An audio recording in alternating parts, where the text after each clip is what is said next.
guys! Good morning, good morning, good morning po sa ating lahat.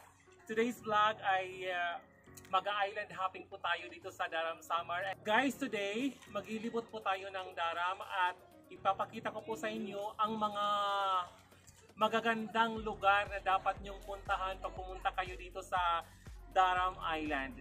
Welcome po to the beautiful place of Daram, Samar, to the municipality of Daram. Ang kinatatayuan po natin ay nasa tuktok po tayo ng malaking bato ng Mamputi Rock. Ito po ay kilalang kilala dito sa Daram. I am inviting you guys to visit our island, to visit the beautiful municipality of Daram. And this is Angelico Yan. Welcome to my channel. Guys, narito ang top 6 na pinakamagandang tourist destination na makikita sa buong isla ng Daram. Ang number 6 po natin guys ay ang Marakit-Dagit Rock Formation. This beautiful rock formation ay makikita po natin malapit lamang po sa Barangay Baclayan, Daram, Samar. Ayan, dinadaanan lang po yan papuntang Bacsal Beach or going to Candiwata Rock Formation. Napakaganda po. And nakapag picture din po tayo dyan. Isa po yan sa mga rock formation to be developed here in Daram, Samar.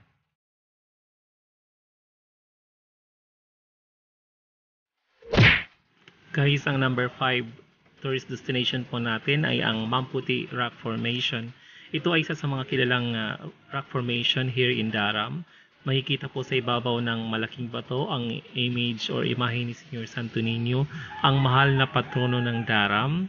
At isa rin po ito sa mga dinadayo ng mga tao ng mga Daramnons tuwing fiesta or after fiesta. Dyan po sila nag-enjoy, nag-adventure, nag-celebrate ng mga occasions dyan po. Super ganda po ng place at pang Instagram talaga, super. Okay guys, kung may plano kayong bumisita or mag-island hopping dito sa Daram, please do coordinate with our Daram Tourism Office para sure na mag-i-enjoy kayo dito sa Daram, Samar. Okay, after ng Mamputi Rock Formation, travel naman po tayo guys. Puntahan natin ang isa sa mga magandang beach dito sa Daram din. Number 4 ay ang Bacsal Beach. Ayan guys, malayo pa lang matatanaw na yung puting buhangin. Maraming mga tao ang pumupunta dyan, bumibisita, nag-i-enjoy, nag-relax dyan sa Bacsal Beach. At sa murang cottages nito, pasok na pasok po sa budget natin guys. Kayang-kaya. So paalala lang po tayo pag pumunta po tayo dito or mag-island hopping here in Daram, kailangan po magdala po tayo ng food at water at iba pang mga gamit para ready po tayo. So, yan. Nag-enjoy po kami dyan guys. Ang ganda ng buhangin, sarap maligo ng dagat, nakakatuwa. Ang daming tao dyan. Super, ang ganda talaga. Okay guys, yung top 3 natin ay ang Sacred Heart of Jesus in Madang. Para sa mga may hilig mag-hiking dyan at kakaibang adventure, ang tourist destination na ito ay perfect po para sa inyo. Visit the Sacred Heart of Jesus in Madang na pwedeng maihalin tulad sa ganda ng Rio, Brazil.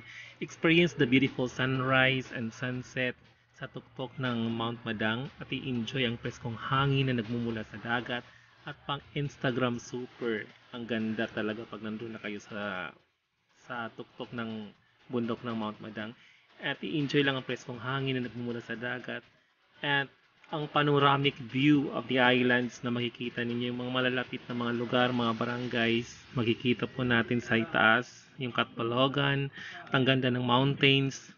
Super, ang ganda talaga dyan. Sa tuwing sasapit ang Holy Week, dinadagsa po ito ng mga tao.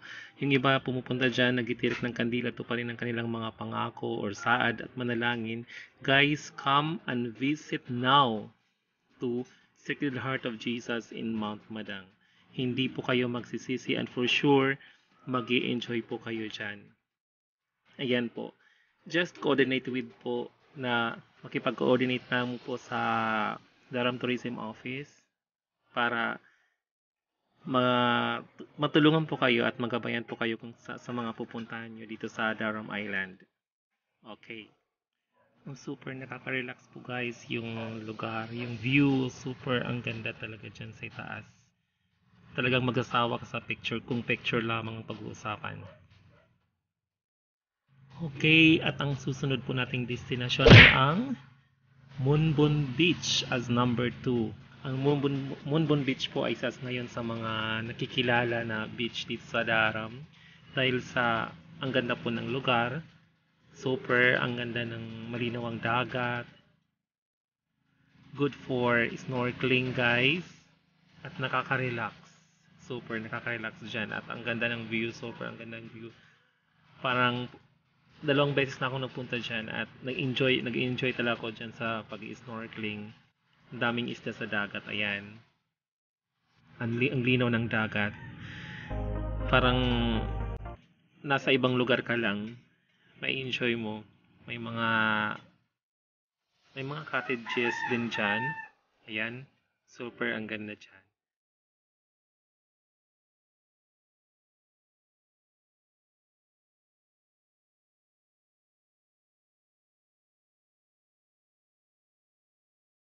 And our last destination, ang kilalang kilala sa lahat dito sa Daram, ang number 1, Kandiwata Rock Formation. O, diba guys? Bisitahin na natin yung Kandiwata Rock Formation. Yung hindi pa nakapunta dyan, pwes bumisita na kayo sa Kandiwata Rock Formation na makikita lamang sa Daram, ang Little El Nido, Palawan na matatagpuan lamang sa Daram Samar. Yan. Ang ganda po dyan guys. Sarap mag-snorkeling dyan, pwede tayo mag-kayaking dyan. May mga cottages din dyan. And yung na-enjoy ko yan nung pag mag-kayak at mag-snorkeling. At maglibot sa buong isla ng Kandiwata. Ayan. Nakakamangha talaga guys yung ganda. Pang Instagram, super yung mga pictures natin dyan. And isa ito sa mga the best tourist destination in Samar na masasabi ko. And super, ang dami nang bumibisita dyan, ang dami nang pumupunta, nag-adventure in Kandiwata Rock Formation. And pag pumunta po kayo dito sa Daram, please do coordinate with our Daram Samar Tourism Office para magabayan po kayo. Matulungan din po kayo kung ano mga kakailanganin nyo at mag-enjoy kayo habang nag-stay dito sa Kandiwata Rock Formation. Ayan, super ganda guys. Parang nasa El Nido, Palawan ka lang. Diba? Hindi na natin kailangan mag-travel pa to Palawan. Nandito na sa Daram Samar ang napakagandang Kandiwata Rock Formation. Super ang ganda guys. One of the best dito sa Daram. The one and only Kandiwata Rock Formation. And shout out nga pala sa ating napakabait na Mayor Philip Martin Astorga at sa ating napakabait din na Vice Mayor Lucea L. Astorga at sa Daram Tourism Office. Thank you so much kasi nung the last time na pumunta ako dyan, talagang so very accommodating yung mga staff. Yan. And dito sa Kandiwata Rock Formation nami-maintain naman yung yung cleanliness. Yan.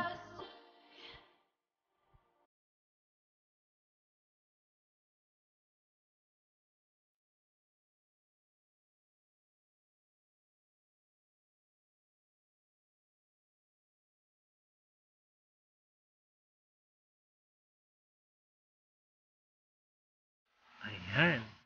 Super ang ganda guys. Mag-i-enjoy ka talaga.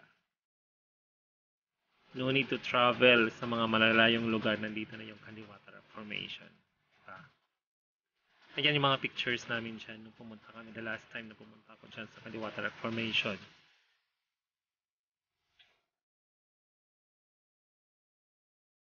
Super.